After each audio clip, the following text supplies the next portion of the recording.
अस्सलाम वालेकुम एवरीवन, आप देख रहे हैं मेरा YouTube channel cook with doctor Sonia. मैं बना रही हूँ आज बीफ शामी कबाब। उसके लिए हाफ के जी मैंने बीफ मीन्स कीमा ले लिया है। और आप बीफ के छोटे पीसेस भी ले सकते हो, लेकिन कीमे से ज़्यादा स्मूथ और जूसी बनते हैं। एक पाव चने की दाल है जो कि मैंने सिर्फ 20 मिनट भिगोई थी। और आपने 20 मिनट ही भिगोनी है क्योंकि कीमा कुक होने में टाइम लेता है और उसी टाइम में हमने दाल को भी कुक करना है। मीडियम साइज की प्याज है, 2 चम्मच लहसुन अदरक का पेस्ट मैं ऐड कर रही हूँ। साथ आप साबुत भी ऐड कर सकते हो लहसुन अदरक। नमक मैंने 1.5 टीस्पून ऐड किया है, काले मिर्च 1 टीस्पून, सूखा धनिया 1 टेबल स्पून है, और गरम मसाला मैं ज़्यादा ऐड करती हूँ, 1.5 टेबल स्पून है।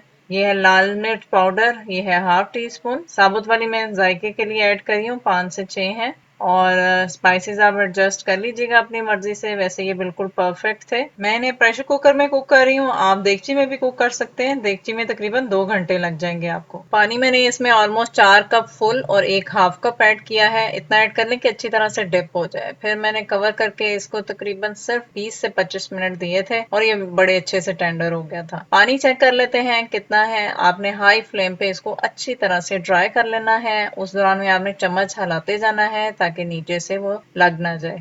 इस तरह से अच्छी तरह से ड्राई कर लें। अभी मैंने मजीद इसको ड्राई कर लिया, रूम टेम्परेचर पे ठंडा करके मैंने चॉपर में ऐड किया है और इसको चॉपर में बिल्कुल स्मूथ कर लिया है। और उसके बाद मैंने इसको रेफ्रिजरेटर में तकरीबन 20 से 25 मिनट रख दिया था ताकि ये अच्छी सी कंसिस्टेंसी में आ जाए, बिल्कुल इस तरह से।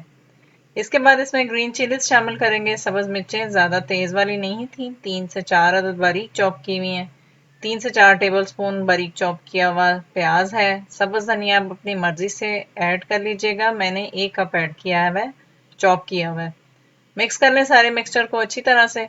2 अंडे मैंने अच्छी तरह से फेंट लिए हैं और इसमें तकरीबन 3 टेबल स्पून मैंने सब्ज धनिया चॉप किया हुआ ऐड किया है, ऑप्शनल है। मिक्स कर लें और हैंड्स को ग्रीस करके अब हमने शेप देनी है। स्मॉल क्वांटिटी लेके आपने इसको हैंड्स में राउंड एंड प्रेस करते हुए शेप दे लें।